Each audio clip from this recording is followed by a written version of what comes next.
दोस्तों, इस कहानी की शुरुआत में हम एक साइंटिस्ट आदमी को देखते हैं जो अपने घर में एक डॉल को बना रहा होता है। वो साइंटिस्ट उन डॉल को बनाने के लिए कुछ रोबोट्स के बचे पार्ट्स जमा करता है और फिर वो उन डॉल्स को वायर से जोड़ के वहीं पे लटका दिया करता है। और ऐसा करते ही वो अपने एक स्पेशल डिवाइस को उन डॉल से कनेक्ट कर देता है, जिससे उस डिवाइस से रोशनी निकलने लगती है। ऐसा होते ही वो डॉल जिस रस्सी से बंधा हुआ था वो रस्सी अचानक से टूट जाती है। मगर ये क्या, वो डॉल तो इंसानों की तरह चलने लगता है। वो डॉल ये देखकर हैरान होता है कि वो जिंदा कैसे हुआ। तभी उसकी नजर नीचे पड़े साइंटिस्ट पर जाती है और वो इससे देख के डर जाता है। उसे पता लग चुका होता है कि इस दुनिया में कुछ न कुछ गड़बड़ तो जरूर है। इसके बाद वो डॉल वहाँ से भागने के लिए खिड़की से जाने की सोचने लगता है, लेकिन वो जहाँ से देख रहा होता है वो जगह बहुत ऊंचाई पे होती है। वो देखता है कि सारी दुनिया खत्म हो चुकी है और आसपास बहुत तबाही मची हुई है। इसीलिए वो घर के बाहर आता है और तभी उसे अपने जैसा ही एक डॉल दिखाई देता है, जिसका डॉल नंबर 2 था। और जिस डॉल को हम लोग कहानी के पहले से देख रहे थे वो डॉल नंबर 9 होता है। अब नंबर 2 उससे बात करने का ट्राई करता है, पर नंबर 9 कुछ बोल नहीं पाता है और वो इशारे से ये बताता है। इसीलिए नंबर 2 उसे आकर ठीक से चेक करता है। तब उसे पता चलता है कि 9 के अंदर वॉइस वाला डिवाइस गायब है। इसीलिए वो उसे अपने साथ ले जाके उस डिवाइस को कचरे से निकाल के लाता है और उसे 9 के अंदर फिट कर देता है, जिससे नंबर 9 बोलने लगता है। तभी वहाँ उन दोनों को किसी की आवाज सुनाई देती है। आवाज से डर के नंबर 2 नंबर 9 को छुपने को कहता है। तभी अचानक वहाँ एक बड़ा सा रोबोटिक डॉग आता है और वो नंबर 2 को मारने लग जाता है। अपने दोस्त को मार खाते देखकर 9 पूरी तरह से डर जाता है, लेकिन अब उसे भी रोबोटिक डॉग ने देख लिया था। पर 9 चालाकी करके कहीं दूर जाकर छुप जाता है। पर 9 देखता है कि वो डॉग रोबोट नंबर 2 को अपने साथ ले गया है, जिसके डर से नंबर 9 बेहोश हो चुका था। जैसे ही नंबर 9 की आंखें खुलती है तो वो अलग ही जगह में होता है, जहां उसके सामने एक और डॉल होता है जिसका नंबर 5 होता है। नंबर 9 की हालत खराब होने से नंबर 5 उसका इलाज करता है। इसके बाद वहां उन डॉल्स का लीडर आता है और वो आते ही नंबर 5 पे भड़कने लगता है, क्योंकि नंबर 5 ने नंबर 9 को बाहर जाके बचाया था। वो उसे डांटता है और कहता है कि क्या तुम्हें पता है कि बाहर कितने डरावने रोबोट्स घूम रहे हैं। पर थोड़ा शांत होकर वो डॉल्स का लीडर उन दोनों को अपने साथ ले जाता है, जहां वो 9 को फ्लैशबैक की स्टोरी बताता है। वो कहता है कि कई सालों पहले इंसानों और रोबोट्स के बीच में जंग हुई थी, जिस वजह से ये पूरी जगह बर्बाद हो गई थी। उन रोबोट्स ने सारे इंसानों को खत्म कर दिया था और जंग के खत्म होने तक पूरी दुनिया में सिर्फ एक ही बड़ा रोबोट बचा हुआ था, जो कि वो बड़ा सा 8 पैरों वाला रोबोट है। वो लीडर आगे नंबर 9 को एक चार्ट दिखाता है जिसके ऊपर कुछ नंबर्स लिखे होते हैं और उन पर क्रॉस का निशान भी बना होता है। दरअसल इस चार्ट में जो नंबर्स दिखाई दे रहे थे वो कोई साधारण नंबर्स नहीं थे, बल्कि डॉल्स के नाम थे। और जिस डॉल को वो डॉग रोबोट मार दिया करता था वो लीडर उस नंबर के आगे क्रॉस लगाया करता था, और अब वो नंबर 2 के सामने भी क्रॉस लगा देता है, क्योंकि उसे भी उस डॉग रोबोट ने उठा लिया था। लेकिन नंबर 9 उस लीडर को समझाने की कोशिश करता है और कहता है कि नंबर 2 के मारे जाने का कोई भी सबूत हमारे पास नहीं है, इसीलिए हमें उसे बाहर जाके ढूंढना चाहिए। नंबर 9 की बातें सुनकर 5 उसे उनका वॉच टावर दिखाने ले जाता है, जहाँ से उन्हें एक फैक्ट्री दिखाई देती है और उसी फैक्ट्री में वो रोबोटिक डॉग भी रहता है। अब दोनों मिलकर हिम्मत जुटाते हैं और दोनों नंबर 2 को बचाने का प्लान बनाते हैं, और वो दोनों एक लैंप लेकर उस रोबोटिक डॉग के फैक्ट्री में आते हैं, जहां उन्हें नंबर 2 पिंजरे में कैद दिखाई देता है, क्योंकि अभी तक उस रोबोटिक डॉग ने उसे मारा नहीं था और इसी वजह से वो नंबर 2 से बात करने लग जाते हैं। अचानक वहाँ वो रोबोटिक डॉग पीछे से आ जाता है और उन दोनों पर अटैक करने लग जाता है, जिस अटैक में नंबर 2 पिंजरे से बाहर निकलता है। पर अब उन तीनों डॉल्स को वो रोबोट एक कोने में पकड़ लेता है और उन्हें मारने वाला होता है। पर तभी वहाँ नंबर 7 की एंट्री होती है, जो आते ही एक ही झटके में उस रोबोटिक डॉग को मार गिराती है। 7 को देखकर नंबर 9 और 2 दोनों बहुत खुश होते हैं। यहाँ उनकी बातें चल रही होती है और यहाँ नंबर 9 को एक गैजेट दिखाई देता है। जब वो उसे उठा के देखता है तो उसे लगता है कि गैजेट को आगे रखे प्लग में लगाना है, और वो ऐसा ही करता है। नंबर 9 उस डिवाइस को मशीन में लगाते ही नंबर 2 उसे रोकने की कोशिश करता है, पर बहुत देर हो चुकी होती है, क्योंकि वो मशीन एक्टिवेट हो गई थी और वो मशीन नंबर 2 के सोल को अपने अंदर खींचने लग जाती है। देखते ही देखते नंबर 2 मर जाता है। पर नंबर 9 अपने दोस्त को ऐसा देख के बहुत दुखी होता है। पर अब उस रोबोट ने नंबर 2 का सोल ले लिया होता है, जिससे वो पूरी तरह एक्टिवेट हो जाता है और आगे वो उन डॉल्स पर ही हमला करने लगता है। तीनों बचे डॉल्स वहाँ से अपनी जान बचा के भागने लगते हैं, लेकिन ऐसा करते वक्त डॉल नंबर 7 एक रस्सी पे लटक जाती है और उसे वो रोबोट मारने ही वाला होता है। पर तभी नंबर 9 और नंबर 2 उस रोबोट का ध्यान भटकाने की कोशिश में लग जाते हैं, जिससे नंबर 7 की जान बच जाती है। और जब तक वो बड़ा रोबोट चला नहीं जाता तीनों लोग दूर कहीं छुप जाते हैं। इस हादसे के बाद नंबर 5 नंबर 9 पे बहुत गुस्सा होता है, क्योंकि उसके लापरवाही की वजह से वो बड़ा रोबोट एक्टिवेट हुआ, जिससे नंबर 2 की जान भी चली गई। वो लोग वहाँ से जाने के बाद बड़ा रोबोट एक और रोबोट बनाता है जो उड़ भी सकता है। आगे हम तीनों डॉल्स को इंसानों की एक लाइब्रेरी में देखते हैं। तभी वहाँ पर 2 ट्विन डॉल्स आते हैं, पर वो असल में जुगाड़ू डॉल्स होते हैं। वो ट्विन्स तीनों डॉल्स को एक बड़ी किताब से उस रोबोट मशीन के बारे में जानकारी देते हैं, जिससे उन्हें पता चलता है कि इंसानों ने ऐसे बड़े बड़े रोबोट्स अपने फायदे के लिए बनाए थे, लेकिन वो रोबोट्स ज्यादा ही होशियार निकलने लगे और उल्टा इंसानों के ऊपर ही अटैक करने लगे। इसीलिए इंसानों और उन रोबोट्स में जंग छिड़ गई। ये सब देखकर नंबर 9 तो पूरी तरह से शॉक हो जाता है। तभी 9 को ये देखकर कुछ याद आता है और वो तुरंत उसकी ड्राइंग बनाता है। ड्राइंग को देखकर नंबर 5 उसे कहता है कि ऐसी ड्राइंग तो हमारा एक दोस्त भी बनाया करता था। उन्हें ये पता चल गया था कि उस ड्राइंग से आगे जाने का रास्ता मिलने वाला है। फिलहाल के लिए वो लोग वहीं पे फंस गए थे और वापस उनके लीडर के पास भी जा नहीं सकते थे, क्योंकि लीडर किसी भी डॉल को बाहर जाने की इजाजत नहीं देता था। पर नंबर 9 सबको कहता है कि अगर हमें इस ड्राइंग का मतलब जानना है तो हमें लीडर के पास जाना ही होगा, जिससे हमें उस ड्राइंग का और रोबोट्स का कनेक्शन पता चल पाएगा।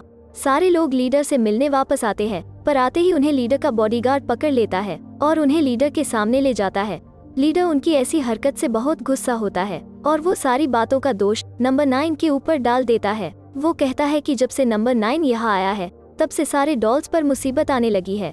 तभी पीछे से डॉल नंबर 6 एक ड्राइंग लेके आता है। वो वही ड्राइंग होती है जो नंबर 9 ने बनाई थी, पर ड्राइंग देखते ही वो बॉडीगार्ड 9 से उस ड्राइंग को ले लेता है और उन दोनों को नीचे फेंक देता है। पर अचानक वहाँ उस बड़े रोबोट का फ्लाइंग रोबो आता है, जिससे वो बॉडीगार्ड लड़ने लगता है, पर वो रोबो उस बॉडीगार्ड को आसानी से पटक देता है और उस पर भारी पड़ता है। इसीलिए लीडर के साथ बाकी लोग भी वहाँ से जान बचाकर भागने लगते हैं, पर वो फ्लाइंग रोबो उन सबका पीछा करता है। आगे वो डॉल्स किसी तरह से एक दूसरे की मदद करके उस फ्लाइंग रोबो को मार गिराते हैं।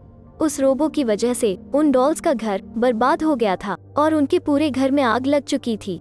ऐसा नजारा देखकर सारे डॉल्स बहुत दुखी होते हैं, क्योंकि उनके पास रहने के लिए सिर्फ एक ही जगह थी और वो भी चली गई थी। यहाँ फैक्ट्री में वो बड़ा रोबोट उसके फ्लाइंग रोबो की हालत देखकर गुस्सा होता है। अब सारे डॉल्स उन ट्विन डॉल्स के लाइब्रेरी में आते हैं, क्योंकि उनके पास छुपने की सिर्फ वही एक जगह बची होती है। वहाँ डॉल 9 और 5 मिलकर डॉल नंबर 6 से उस ड्राइंग के बारे में पूछने लगते हैं, जिनकी बातें उनका लीडर सुन लेता है और वो 9 को वार्निंग देता है कि अगर तुम्हें तुम्हारी जान प्यारी होगी तो हमारी तरह छुप कर रहो, क्योंकि इसी में तुम्हारी भलाई है। इसी के बाद लीडर उन सबको डॉल नंबर 2 की कहानी बता के उनको डराने की कोशिश करता है। वो कहता है कि नंबर 2 भी तुम्हारी तरह ही बेकार की बातें किया करता था और अब उसका अंजाम तुम्हारे सामने है। लेकिन नंबर 9 को लीडर के ऊपर शक होने लगता है और अब नंबर 9 को लीडर का प्लान पूरी तरह समझ में आता है। उस लीडर ने नंबर 2 को जानबूझकर बाहर भेजा था, जिससे वो रोबोट्स के हाथों मारा जा सके, जिससे बाकी डॉल्स को सबक मिल सके कि बाहर की दुनिया कितनी खतरनाक है। अब फैक्ट्री में नंबर 2 की बॉडी पर उस रोबोट की नजर जाती है। तभी वो रोबोट नंबर 2 की बॉडी को मशीन में बदल देता है। यहाँ जब 9 और बाकी डॉल्स की बातें चल रही थी, तभी लीडर का बॉडीगार्ड बाहर पहरेदारी कर रहा होता है, पर अचानक वहाँ नंबर 2 आता है और अब वो लीडर के बॉडीगार्ड को भी हिप्नोटाइज कर लेता है, जिसकी मदद से वो लीडर को भी पकड़ लेता है। अब नंबर 9 लीडर को छुड़ाने की कोशिश करता है और तभी नंबर 7 उस स्नेक रोबोट का मुकाबला करने लगती है, पर वो स्नेक रोबोट नंबर 7 को पकड़ लेता है और अपने साथ उस बड़े रोबोट के फैक्ट्री में उठा के ले जाता है। अब जैसे ही वो लीडर होश में आता है, नंबर 9 उसे जोर से चिल्लाता है कि ऐसी जिंदगी हम कब तक जीते रहेंगे, हमें उस रोबोट के पीछे जाना होगा। 9 की बातें सुनकर सारे डॉल्स मोटिवेट हो जाते हैं। पास ही में नंबर 2 की बॉडी पड़ी थी, जो कि वो स्नेक रोबोट अपने साथ ले आया था। वो डॉल्स नंबर 2 की बॉडी को आखिरी अलविदा कहते हैं और इसके बाद वो लोग बड़े रोबोट की फैक्ट्री के पास में आते हैं। फैक्ट्री के बाहर नंबर 9 नंबर 7 को कहता है कि मैं अंदर जाकर नंबर 7 को बचाने वाला हूँ और अगर थोड़ी देर बाद मैं बाहर ना आऊँ तो तुम इस फैक्ट्री को उड़ा देना। ये कहकर वो फैक्ट्री के अंदर चला जाता है और उसी वक्त नंबर 5 फैक्ट्री को उड़ाने के लिए लगने वाला सामान इकट्ठा करने लगता है। यहाँ नंबर 9 छुप के उन रोबोट्स के पास जाता है। तभी वो देखता है कि बड़े रोबोट ने लीडर के बॉडीगार्ड को पकड़ लिया है और उसके सोल यानी आत्मा को अपने अंदर ट्रांसफर कर लिया है। ये देखकर उसे थोड़ा डर लगता है, क्योंकि आगे वो नंबर 7 के सोल को अपने अंदर ट्रांसफर करने वाला था। इसीलिए नंबर 9 उस रोबोट को फंसाने के लिए एक जाल बिछाता है। देखते ही देखते नंबर 9 का प्लान काम कर जाता है और वो स्नेक रोबोट उस फंदे में अटक के मर जाता है। जिससे वो नंबर 7 की जान बचा लेता है। यहाँ बाहर 9 की राह देखते लीडर को लगता है कि बड़े रोबोट ने नंबर 9 को पक्का पकड़ लिया होगा। इसीलिए वो नंबर 5 से कहता है कि ऐसा लगता है कि हमें इस फैक्ट्री को उड़ा देना चाहिए। पर नंबर 5 को नंबर 9 पर पूरा विश्वास होता है कि वो अपना काम पूरा करेगा। तभी अचानक से वहाँ से एक उड़ने वाला रोबोट गुजरता है, जो कि एक पहरेदार रोबोट था और जिसने उन डॉल्स को देख लिया था, जिससे उस बड़े रोबोट को उन सारे डॉल्स की हरकतों का पता चल चुका होता है। इसीलिए वो बड़ा रोबोट अपने हजारों स्पाइडर रोबोट्स को बचे हुए डॉल्स को खत्म करने भेज देता है। अब 7 और 9 दोनों फैक्ट्री के बाहर भाग रहे होते हैं और तभी यहाँ नंबर 5 माचिस के तीली से पास के तेल के ड्रम को जला देता है, जिससे वो जलता ड्रम उन रोबोट्स के फैक्ट्री के अंदर चला जाता है और फैक्ट्री देखते ही देखते ब्लास्ट हो जाती है। सारे डॉल्स उस बड़े रोबोट और फैक्ट्री को जलते हुए देख के बहुत खुश होते हैं। अब सारे लोग गाना बजा के नाचने लगते हैं, पर जब नंबर 5 थोड़ा नीचे देखता है तो उसे धुएं में से वही बड़ा रोबोट आते हुए दिखाई देता है और वो आके नंबर 5 को पकड़ लेता है।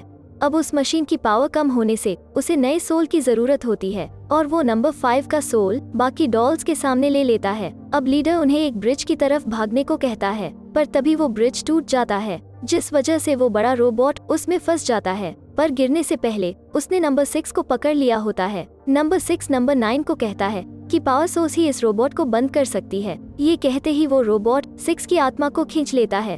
अब 9 को एक क्लू लग गया होता है और वो वापस उसी साइंटिस्ट के घर में आता है जिसने उसे बनाया था। वहाँ वो देखता है कि एक बॉक्स पे उसका नाम लिखा है। जैसे ही 9 उस बॉक्स को खोलता है तो उसमें से एक प्रोजेक्टर चालू मिलता है। प्रोजेक्टर में उसी साइंटिस्ट का वीडियो चल रहा होता है। वो साइंटिस्ट बताता है कि उसने इंसानों की भलाई के लिए एक मशीन का इन्वेंशन किया था, पर वो मशीन पूरी तरह से बनी नहीं थी और उसे उस मशीन से दूर कर दिया गया था। पर उसे पता था कि उस मशीन का कोई गलत इस्तेमाल कर सकता है। इसीलिए उस साइंटिस्ट ने अपने ही सोल के 9 अलग अलग हिस्से किए, जिससे आगे की दुनिया में वो साइंटिस्ट जी सके। इसीलिए नंबर 9 को सोल देने के तुरंत ही बाद उस साइंटिस्ट की मौत हो चुकी थी। वो 9 को पावर सोर्स के बारे में भी बताता है, जिसकी मदद से उस बड़े रोबोट को हराया जा सकता है। 9 ये जानकारी लेकर वापस लीडर से मिलने जाता है, पर लीडर और बाकी डॉल्स को उसके बातों पर बिल्कुल यकीन नहीं होता। इसीलिए नंबर 9 उस बड़े से मशीन से लड़ने अकेले जाता है। जब वो मशीन 9 पर हमला करने वाली थी, उसी वक्त पीछे से लीडर 9 को ढकेल देता है और 9 के बजाय खुद को सैक्रिफाइस करता है। इसके तुरंत ही बाद वो पावर सोर्स डिवाइस को उठाता है और मशीन के तरफ दिखाता है, जिससे एक बड़ा सा पावर बीम उस रोबोट के आंखों में जा लगती है, जिसकी वजह से उस रोबोट ने खींचे हुए डॉल्स के सोल उस डिवाइस में आ जाते हैं। रोबोट के अंदर से सोल बाहर निकलने से वो रोबोट हमेशा के लिए खत्म हो जाता है। पर अभी एक और काम बचा होता है। 9 फिर सारे मरे हुए डॉल्स के बॉडी को दफना देता है और उस पावर सोर्स को एक्टिवेट करता है, जिससे एक एक करके मरे हुए डॉल्स की आत्मा बाहर आने लगती है और धीरे धीरे सारे डॉल्स आसमान की तरफ जाने लगते हैं, जिससे सारे लोग बहुत इमोशनल हो जाते हैं। और यहाँ 9 इस कहानी का एंड होता है। दोस्तों, अगर आपको हमारा वीडियो पसंद आया हो तो चैनल को लाइक और सब्सक्राइब करना बिल्कुल ना भूले।